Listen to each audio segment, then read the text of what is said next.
오늘도 하나님만 예배하는 복된 주일입니다. 오늘 우리에게 주시는 말씀은 출애굽기 7장 14절에서 19절까지의 말씀입니다. 구약성경 출애굽기 7장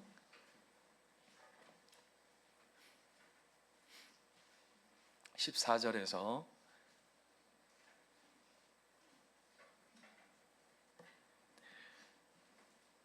원래는 열재앙 말씀을 다 읽어야 되는데 그럼 오늘 설교를 못할 것 같아서 짧게 14절에서 19절만 우리 먼저 좀 살펴보도록 하겠습니다. 교독하겠습니다. 여호와께서 모세에게 이르시되 바로의 마음이 완강하여 백성을 보내기를 거절하는도다.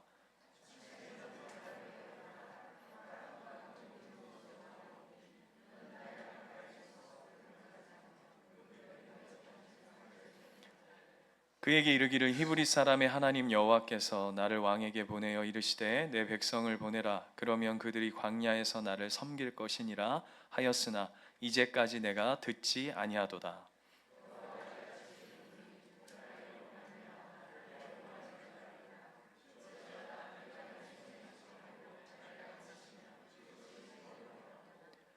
나일강에 고기가 죽고 그 물에서는 악취가 나리니 애굽 사람들이 그 강물 마시기를 싫어하리라 하라. 여호와께서 또 모세에게 이르시되 아론에게 명령하기를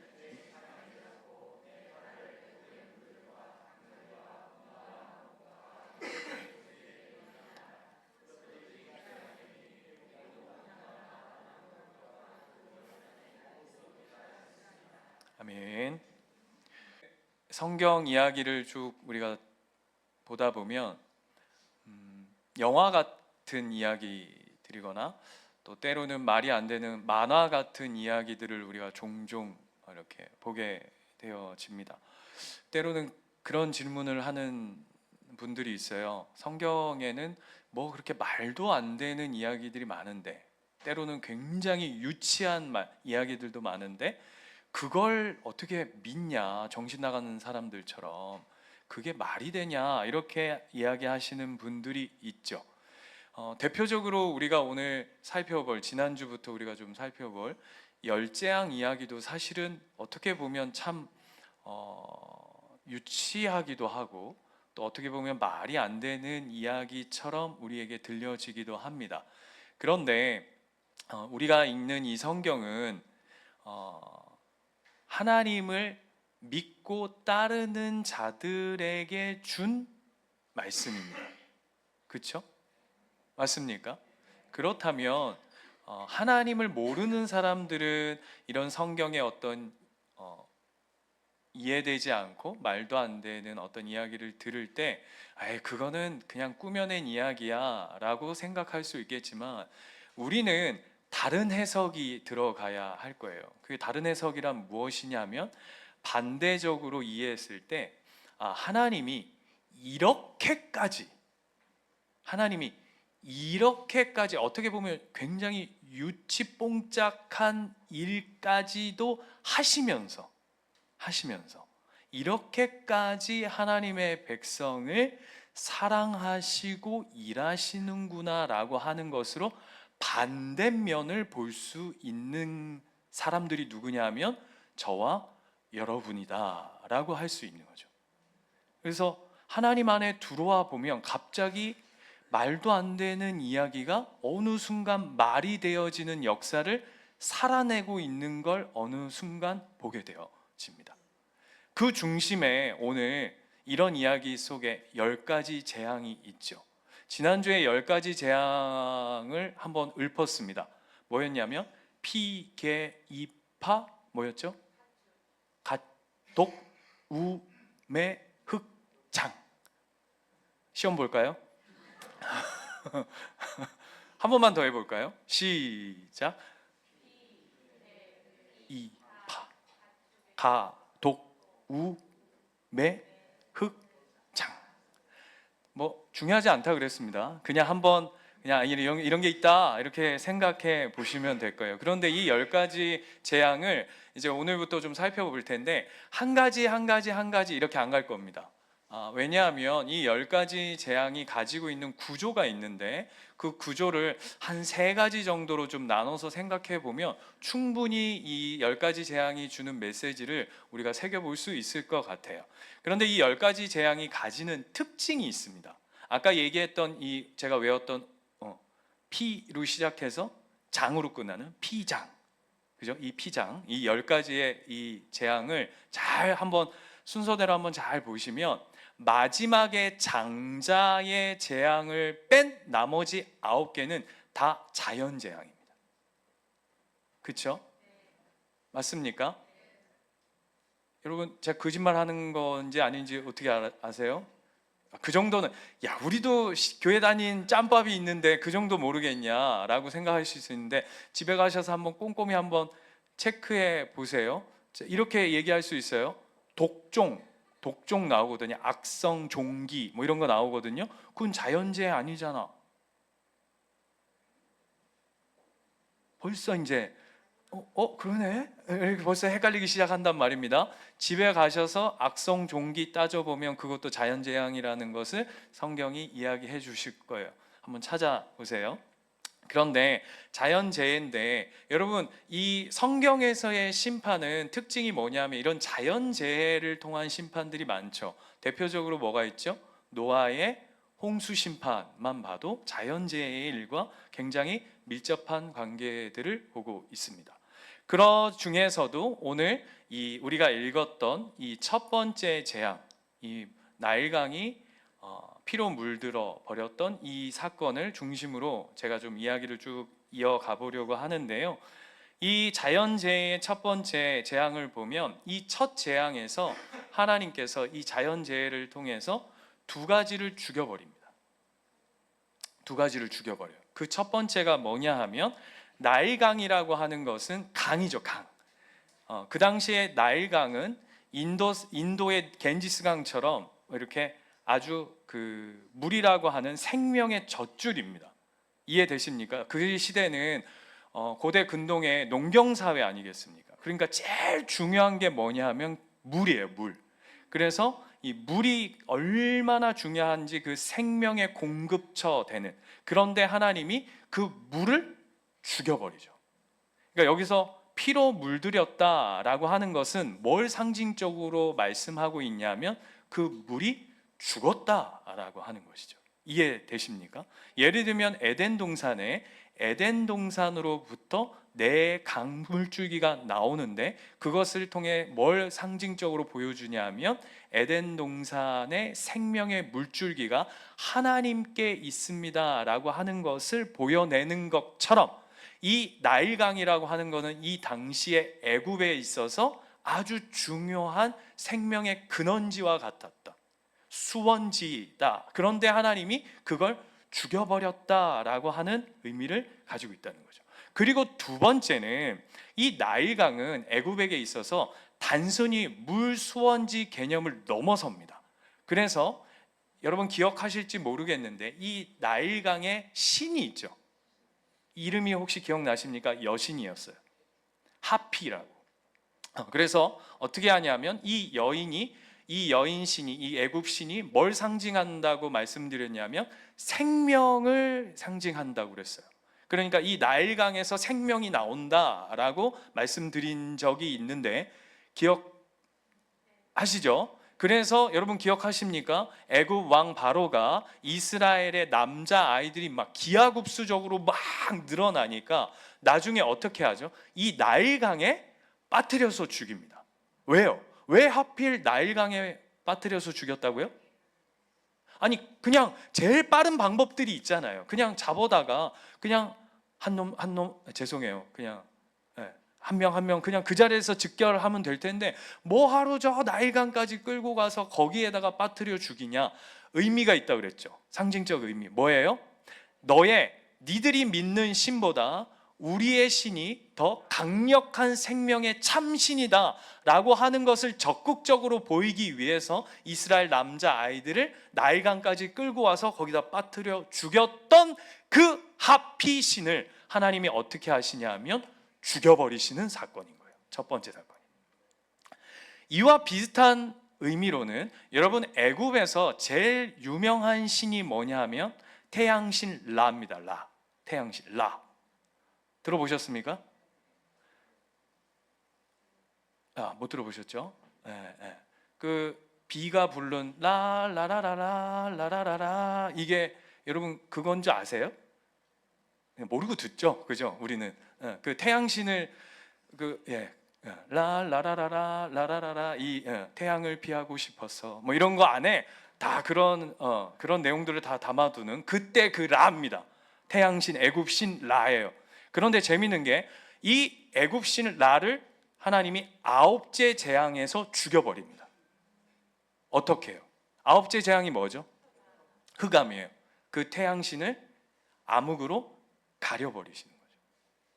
이와 같이 하나님께서 이 10가지 재앙, 특별히 자연재앙 아래 이렇게 하시는 이유가 뭐냐 하면 어떤 메시지를 주고 싶어 하시는 걸까라고 하는 것. 물을 죽여버리고 생명의 근원되는 그 물을 하나님이 끊어버리고 또 거기에서 애굽 신의 생명이 나온다라고 하는 그 물마저도 피로 죽여버리는 이 사건을 통해서 하나님은 바로에게 그리고 모세에게 그리고 애굽 사람들에게 뿐만 아니라 이스라엘 사람들에게 무슨 얘기를 하고 싶은 걸까? 한마디로 압축하자면 이 모든 자연의 주인이 하나님이다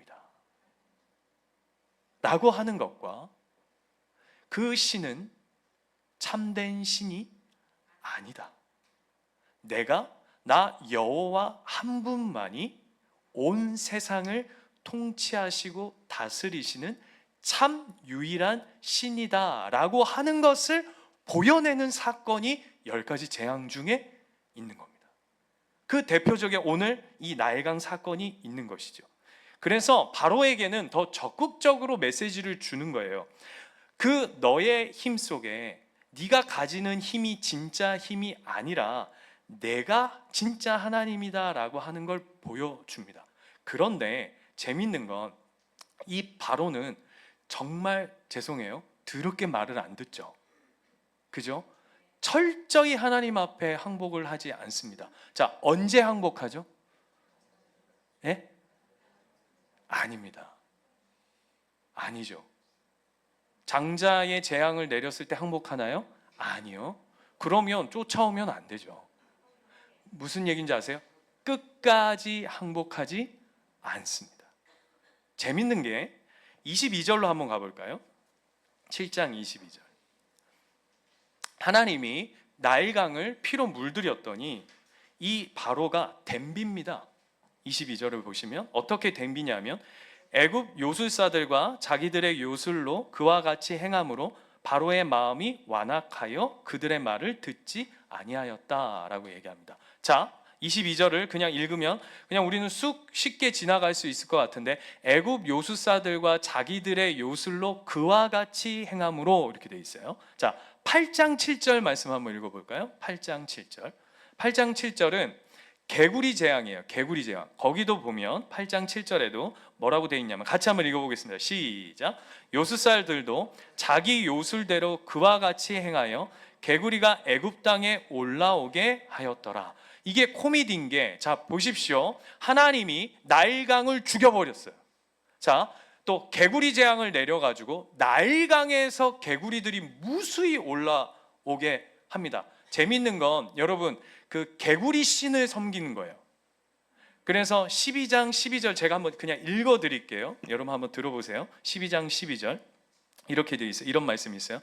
내가 그 밤에 애굽 땅에 두루 다니며 사람이나 짐승을 막론하고 애굽 땅에 있는 모든 처음 난 것을 다 치고 애굽 모든 신을 내가 심판하리라 라고 하나님 말씀하십니다. 그러니까 10가지 재앙은 다 뭐와 연결되어 있냐 하면 자연재해와 연결되어 있고 두 번째는 모든 애굽의 신들과 연결되어져 있습니다. 그래서 재밌는 거 하나 소개해드리면 개구리 신을 섬겨요. 그들은 그 개구리 신이 뭔지 아세요? 개구리가 산란을 엄청 많이 하잖아요. 알죠? 아시죠? 한번 이 알 나면 개구리 알 보셨습니까? 그죠? 어마어마하게 하잖아요. 그래서 그들은 이 번식, 그러니까 이게 생존의 번식을 통해서 임신을 하거나 아기를 가지려면 누구한테 비냐면 그들의 개구리 신한테 비는 거예요. 웃죠? 아까 서두에 여러분 기억나십니까? 우리가 이렇게 하는 거에 대해서 세상 사람들이 우리를 비웃는다니까요. 요거를 머릿속에 집어넣고 오늘 본문을 한번 보자고요. 거기 개구리가 막 산란을 하고 그것도 나일강에서 나와요. 재밌죠? 그런데 재밌는 건, 자 보세요. 하나님이 나일강을 쳐서 피로 물들이고 나일강에서 개구리가 막 미친 듯이 퍼져 나오게 했어요. 그렇다면 이 하나님보다 내가 이 힘을 견줄 수 있다고 한다면 어떻게 해야 되죠? 못하게 해야 되는 거 아닙니까? 지금 제 이야기 이해가 안 되시는 건가요? 쉽게 말하면 나일강이 죽었는데 그래 내가 진짜 힘이다, 우리 신이 진짜 힘 있다라고 하는 걸 보여준다면 요술사들이 어떻게 해야 되냐면, 물이 지금 나일강이 피로 물들었는데 요술을 부려가지고 더 피로 물들게 만들고, 또 개구리가 나왔는데 요술을 해가지고 개구리가 더 많게 만들어져서 더 심각한 상태로 만들어 버렸다는 거예요. 바꿔서 얘기하면 이게 무슨 얘기예요? 그들은 하나님의 역사와 하나님의 심판과 재앙을 감당할 만한 실력이 없다, 안 된다라고 하는 것이 성경이 보여주는 이야기라고요. 그걸 멈추게 한다든지 그걸 없애게 해야 진짜 힘인데 그럴 수 있는 힘이 그들에게 없다라고 하는 것이 오늘 성경이 보여주고 싶은 이야기인 것이죠. 더 재밌는 건 여러분 10가지 재앙은 굉장히 재밌습니다. 구조를 잘 살펴보면 너무 재밌는데요. 저만 재밌는 것 같은데, 하나님이 나일강의 그 심판을 왜 1번으로 뒀을까라고 하는 것을 여러분 한번 잘 생각해 보시면 이것도 굉장히 의미심장해요. 자, 나일강을 피로 물들어 죽여버리는 사건을 하나님이 누구를 통해서 시키시냐면 모세를 통해서 시키십니다. 자 보세요. 여러분 한번 상상해 보세요. 상상. 나일강이 이렇게 있을 겁니다. 그 앞에 모세와 아론이 서 있을 거예요. 자, 모세의 손에는 뭐가 들려져 있죠? 지팡이가 들려져 있습니다. 그 옆에 누가 서 있을까요?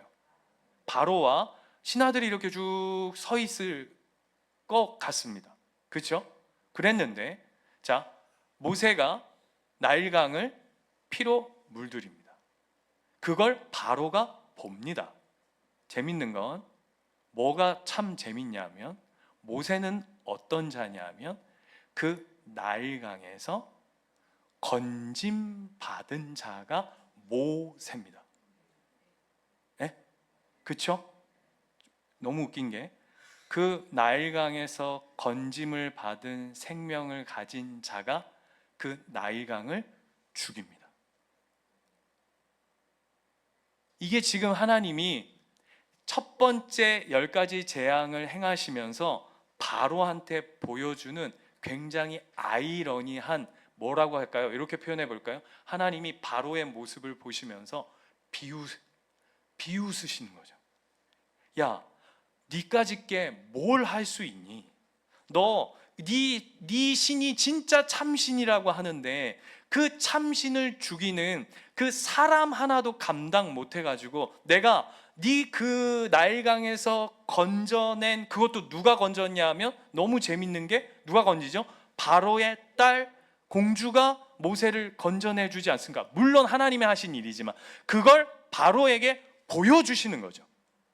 야, 이거 코미디 아니에요, 여러분? 한번 생각해 보세요. 코미디 중에 코미디, 아이러니 중에 아이러니. 자기는 자기가 힘이 있다고 생각하는데 하나님은 그 일을 비웃고 계신 거죠. 여러분, 바로는요, 하나님의 일하심 앞에, 어떤 재앙 앞에, 심판 앞에 대안과 해결책을 제시할 수 없어요.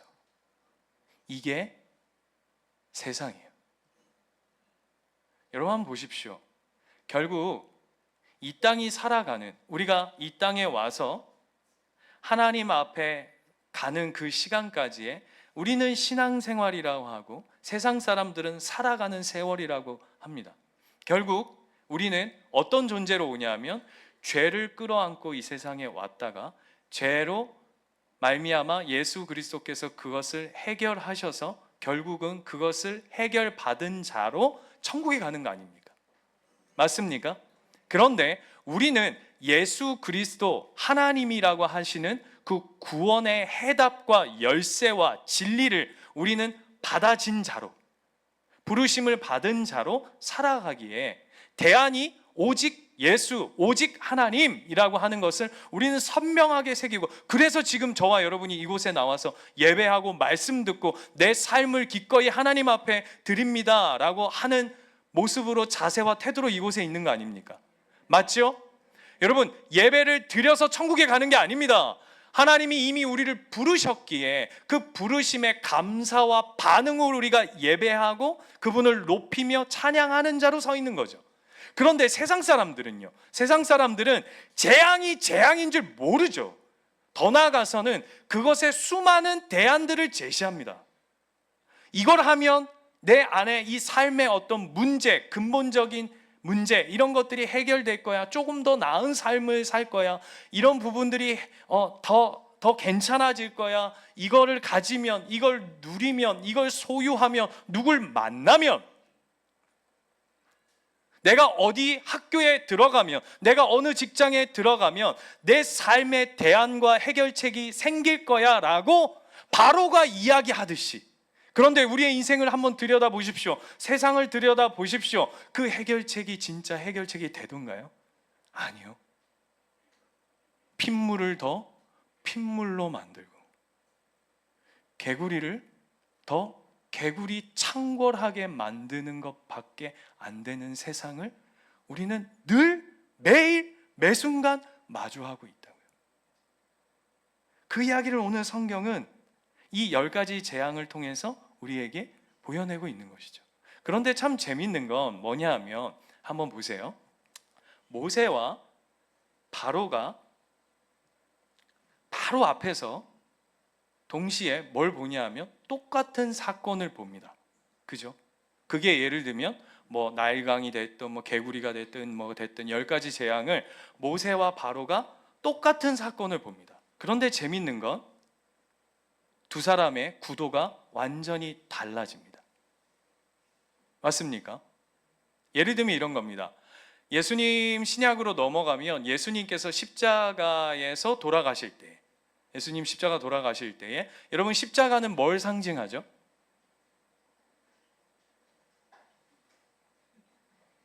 교회 맞죠?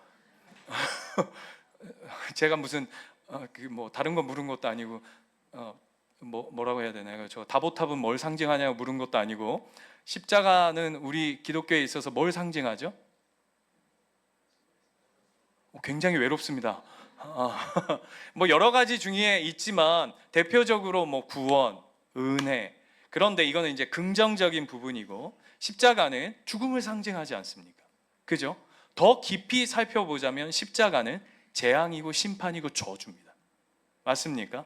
그게 우뚝 세워져 있는 십자가 도상을 한번 상상해 보십시오. 그곳에 한편 강도 한편 강도, 양쪽에 강도가 있습니다. 똑같은 십자가를 봅니다. 그런데 누군가에게는, 한 사람에게는 이 십자가가 저주와 심판과 재앙과 죽음의 십자가로 보여지고, 그래서 어떻게 하죠? 한편 이쪽 강도는, 이쪽인지 이쪽 강도는 뭐라고 하죠? 막 조롱해요.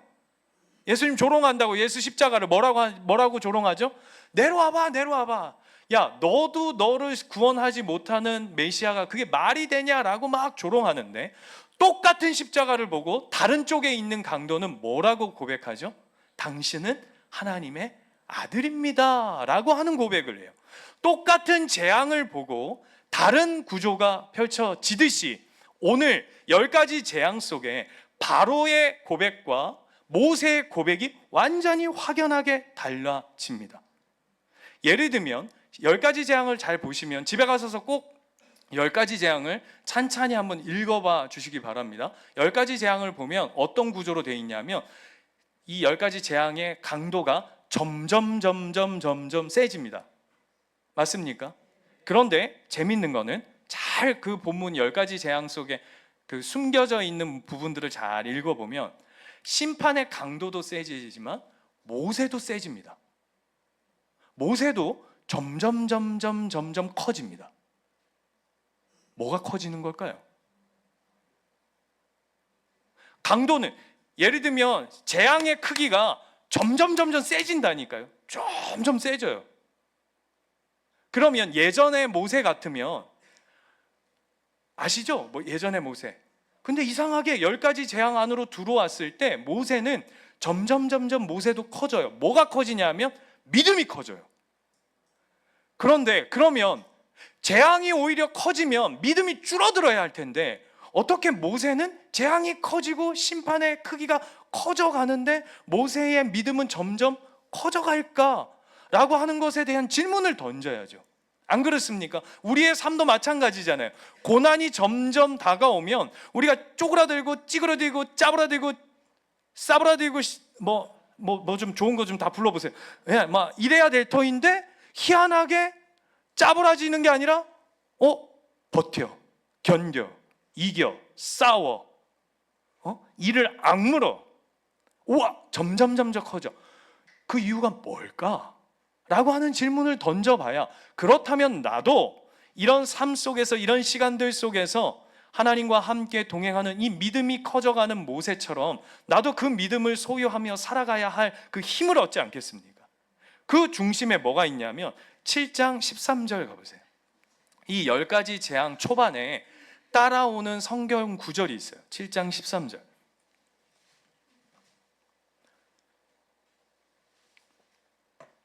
자, 제가 읽을 테니까 뭐가 제가 여러분에게 보여주고자 하는 내용일지 여러분 한번 눈으로 밑줄을 한번 그어보십시오. 눈으로. 자, 7장 13절. 여호와께서 그러나 바로의 마음이 완악하여 그들의 말을 듣지 아니하니 여호와의 말씀과 같더라. 자, 22절. 애굽 요술사들도 자기들의 요술로 그와 같이 행함으로 바로의 마음이 완악하여 그들의 말을 듣지 아니하니 여호와의 말씀과 같더라. 저기다 빨간 걸 해놔 부르셔가지고, 그죠? 친절하지 않습니까? 8장 15절. 8장 15절. 자, 재앙이 거듭될수록 재앙이 마무리되어지며 반복해서 이야기하는 게 뭐냐면, 여러분 눈으로 확인하세요. 그러나 바로가 숨을 쉴 수 있게 됨을 보았을 때에 그의 마음을 완강하게 하여 그들의 말을 듣지 아니하였으니 여호와께서 말씀하신 것과 같더라. 19절. 요술사가 바로에게 말하여 이는 하나님의 권능이니이다 하였으나 바로의 마음이 완악하게 되어 그들의 말을 듣지 아니하였으니 여호와의 말씀과 같더라. 9장 12절. 그러나 여호와께서 마음을 완악하게 하였으므로 그들의 말을 듣지 아니하였으니 여호와께서 모세에게 말씀하신과 같더라. 35절. 9장 35절. 바로의 마음이 완악하여 이스라엘 자손을 내보내지 아니하였으니 여호와께서 모세에게 말씀하신과 같더라. 지금 재앙이 거듭 반복하면서 결론이 뭐라고 나냐면 여호와께서 말씀하신 대로 되었다라고 하는 걸 성경이 계속 무한 반복하고 있습니다. 모세가 뭘 본 걸까요? 모세의 믿음은 무엇으로 커져간 걸까요? 모세는 깨달은 거죠. 결국 하나님의 말씀대로 이루어지는구나. 재앙이, 심판이, 저주가 이 땅 가운데 제 아무리 크다 할지라도, 바로가 항복하지 않는다 할지라도, 세상이 여전히 엉망진창이어서 내 상황과 환경이 전혀 바뀌지 않는다 할지라도 모세가 깊이 모세가 눈을 통해, 삶을 통해 그가 항복해 가는 자리가 뭐냐 하면 하나님이 결국 통치하시는구나. 하나님 말씀대로 이루어지는구나. 하나님의 뜻대로 되는구나 라고 하는 것을 모세가 경험하고 깨닫고 알아가는 거죠. 그와 동시에 뭐가 사라지는지, 여러분 이게 참 구조가 너무 기가 막힌데, 아까 보십시오. 한 재앙을 빵 떨어지면 바로와 모세로 쫙 나뉘어져요. 그리고 모세 안으로 들어왔을 때도 재앙은 점점 커지는데 모세의 신앙도 점점 커지는 구조로 딱 나누어져요. 그러면서 모세의 믿음이 커지면서 어느 순간 모세에게서 사라진 이야기가 있어요. 뭐죠? 여러분, 얼마 전까지 모세가 하나님이 이거 보여주시면 뭐라고 그러죠? 안 합니다. 안 됩니다. 안 됩니다. 못합니다. 치우 있어. 네, 못합니다. 네, 말 못합니다. 이렇게 얘기했던 그가 10가지 재앙 안으로 쑥 들어오자 그 불만과 불평과 원망과 거절과 하나님 앞에 떽떽거림이 점점 없어져요. 아무도 안 놀래요. 이걸 뭔 얘기하는 건지 아시겠어요? 하나님을 신뢰해 감이, 하나님이 이루어 가시는 일과 역사 속에 그 삶이 동시에 포개어져 가는 것을 보게 되어지는 거죠. 여러분, 글래디에이터라고 하는 영화 아십니까? 요즘 요번에 새로 또 나왔던데, 저 옛날에 와가지고 다 그 영화 보면은 막 몸 좋은 사람들이 다 우통 까고 나와가지고 막, 그죠? 막 저 같은 몸으로 막 나와가지고 막 뭐 그러는 영화가 있거든요. 그 영화의 주인공이 누구냐면 그 실제 이야기를 모티브로 해서 만든 영화인데, 막시무스라고 들어보셨습니까? 막시무스 장군. 막시무스. 그 아울렐리우스, 이름도 어려워요. 아울렐리우스 황제가 이 막시무스에게 정권을 주면서 게르만족을 가서 전쟁에서 나가서 네가 싸우고 와라 했는데, 이 막시무스가 가서 엄청난 대승을 거두고 이제 돌아옵니다. 근데 돌아오는 길에 이게 너무나도 큰 일이고 너무나도 기쁜 일이어서 로마 황제한테 미리 이 소식을 전합니다. 왕이시여, 황제시여, 우리가 이 게르만족을 대승을 거두고 이제 다시는 쳐들어오지 못하도록 아주 제가 잘근잘근 씹어놨습니다. 황제시여, 걱정하지 마소서라고 하면서 딱 전설을 보냅니다. 그랬더니 황제가 그걸 딱 받아지고 너무 기쁜 거죠. 그래서 다시금 회신을 보냅니다. 뭐라고 보내냐면 설교 들을 때는 아주 눈이 막 명태와 동태 어디쯤 계시더니 영화 얘기하니까 아주 그냥 눈이 반짝반짝반짝. 그 황제가 다시 회신을 보내면서 이렇게 이야기해요. 뭐라고 얘기하냐면, 너 빨리 돌아와라. 너 빨리 와라.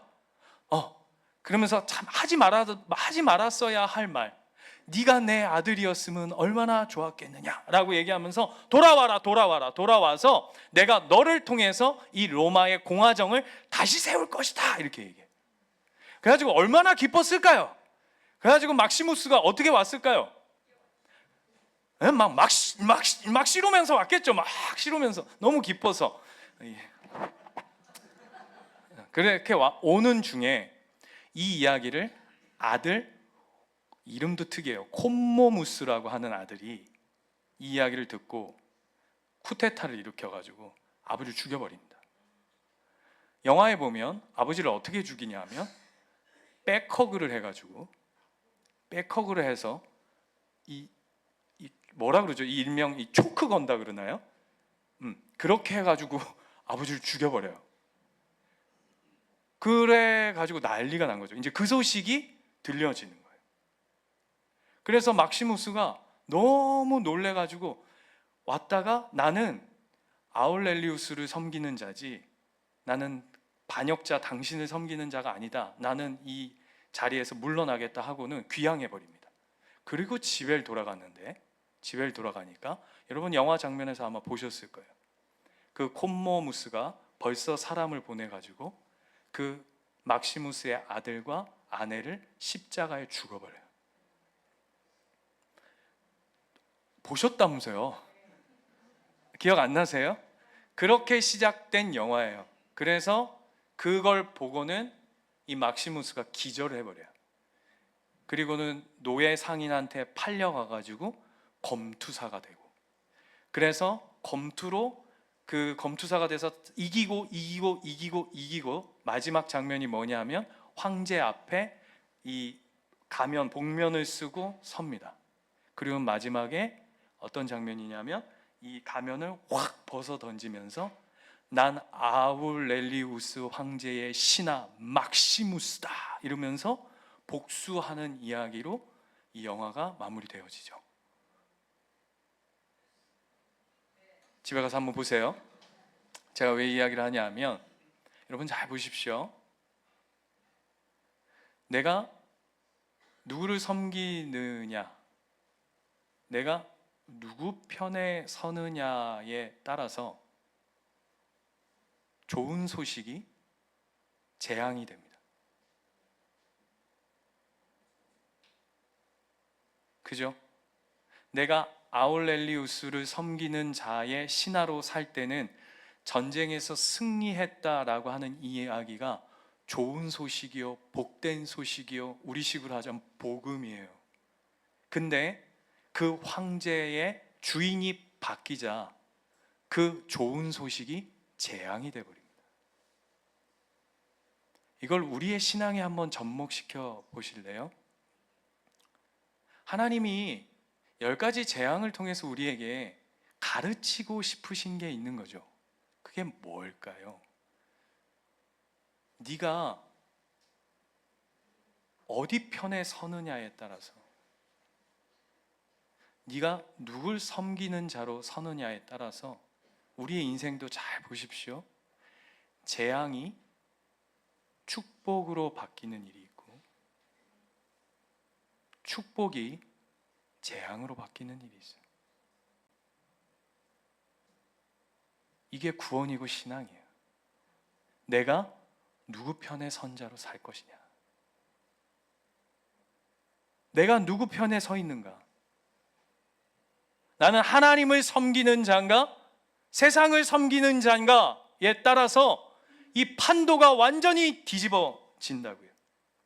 그래서 이 10가지 재앙을 통해서 결국 하나님 우리에게 이야기하고 싶은 게 뭐냐면 모세를 보라는 거예요. 모세를 변화시키셔서 하나님이 그를 부르셔서 믿음으로 그를 설득하고 그를 세워감으로 말미암아 하나님 편에 선 믿음의 모세를 보여내듯이 이 10가지 재앙들을 통해서, 재앙이 아니라 이 일들을 통해 하나님 편의 선자가 어떻게 하나님의 놀라운 믿음으로 세워져 가는지를 보여주시는 사건인 거죠. 이 이야기를 들으면 조금 더 선명하게 이해하실 수 있을 것 같아요. 제가 지난 올해 이제 양육하다가 어떤 우리 집사님이 유기견 키우시는 집사님 가정인데 그 유기견 관한 이야기를 이렇게 나누다가 문득 그런 생각이 들었어요. 묵상하면서. 여러분, 그 집사님 이런 얘기를 하시더라고요. 우리 집에 유기견을 키우는데 제가 보니까 제 인생이 유기견 같아요. 이런 이야기를 하시더라고요. 그렇지 않습니까? 결국 우리가 버려진 자, 아무도 케어해주지 않는 인생.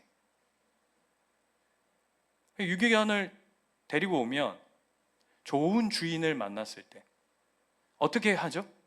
처음에 어디를 못 가게 하고 어디에다가 막아두고 막 밖으로 막 뛰쳐나간단 말입니다. 그죠? 막 막아요. 테두리를 쳐줘요. 펜스를 쳐줘요. 또 못 먹게 해요.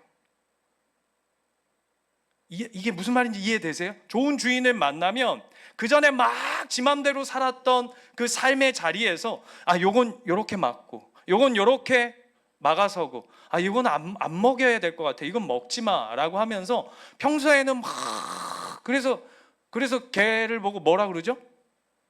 똥개라 그러잖아요. 왜? 똥인지 된장인지 모르고 막 아무거나 막 먹으니까. 근데 좋은 주인을 만나면 어떻게 해요? 막아선다고요. 때로는 먹을 거를 안 주기도 하고 줄이기도 하고 먹기 싫은 걸 먹이기도 하고 또 예를 들면 보십시오. 예전에는 주사 맞을 일이 있었습니까? 예를 들면 유기견으로 버려진 개였다면. 그런데 갑자기 데려다가 주사를 막 놔. 이걸 한번 생각해 보세요. 강아지 입장에서 한번 생각해 보십시오.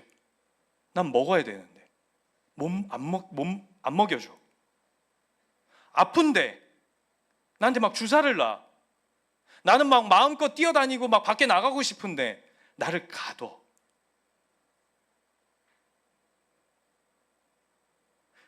우리 같지 않아요? 하나님, 왜 이렇게 하세요? 하나님, 힘들어요. 나 이거 좀 먹고 살게 해주십시오. 나 이거 내 마음대로 좀 하게 해주십시오. 하나님, 왜 나를 찌르고 들어옵니까? 나 힘들어요. 어려워요. 안 하고 싶어요. 때려치고 싶어요. 딱 유기견 아니에요? 근데 모세가 딱 뭐냐 하면 그 유기견을 하나님이 불러들여서 뭘 하냐 하면 먹이고 입히고 씻기고 닦이고 주사 맞히고 산책시키고, 그것도 목줄로 잡아서 안전하게 키워가는 숱한 시간들이 그 주인과 함께 흘러감을 통해서 나중에 되면 어떻게 되냐 하면, 어떻게 되죠? 목줄을 풀었는데 그 강아지가 이제 깨닫는 거죠. 뭘 깨달아요? 우리 주인이 좋은 분이구나. 나 주인을 쫓아다니는 것이 행복한 일이구나. 이 주인과 함께하는 시간이 너무 좋구나. 그래서 그냥 주인이 그냥 자전거 타고 가면 그 옆을 그냥 쫄래쫄래 꼬리를 막 흔들면서 옆을 그냥 졸졸졸졸졸졸 따라다니는 게 뭐냐 하면 믿음이래요. 그게 하나님이 10가지 재앙을 통해서 모세의 믿음을 키워내듯이 그 삶의 자리에 우리를 세워가시는 거라고요. 하나님 편의 선자들의 축복과 행복과 놀라운 신비를 이 10가지 재앙의 메시지를 통해서, 얘들아, 세상의 대안과 해결책이 있는 것이 아니라 결국 이 삶, 이 세상, 이 모든 것을 통치하고 다스리는 것이 나 여호와 하나님이다 라고 하는 것을 우리에게 보여내시는 거죠. 그래서 우리는 하나님 편에 서는 믿음의 힘을 키워내는 거예요. 먼저 그의 나라와 의를 구하는, 선택하는 자의 삶의 모습. 아멘이십니까? 그거 하는 거예요. 하나님, 내가 하나님 편을 선택하겠습니다. 세상 편을 선택하는 것이 아니라 하나님 편을 선택하겠습니다. 그것이 힘든 자리이고 어려운 자리인 거 알아요. 이제 다음 주부터 FC가 새롭게 시작되어집니다. 불편한 자리입니다. 어려운 자리입니다. 껄쩍한 자리입니다. 근데 믿음의 사람은 어떻게 한다고요? 그 껄쩍한 자리를 회피하고 도망하는 게 아니라 하나님 편의 것을 선택하는 거죠. 이해되세요? 그 일들을 통해 하나님이 어떻게 하시냐면 믿음을 키워가신대요. 뛰쳐나오고 버려버리면 쉬워요. 그렇죠? 던져버리면 쉬울 수 있어요. 그런데 안 커요. 그 싸움을, 오늘 이 10가지 재앙은 재앙이 아니라 우리를 키워가시는 하나님의 놀라운 은혜와 섭리와 사랑이다 라고 하는 것을 배워가는 저와 여러분 되시기를 축원드립니다. 우리 함께 기도하겠습니다.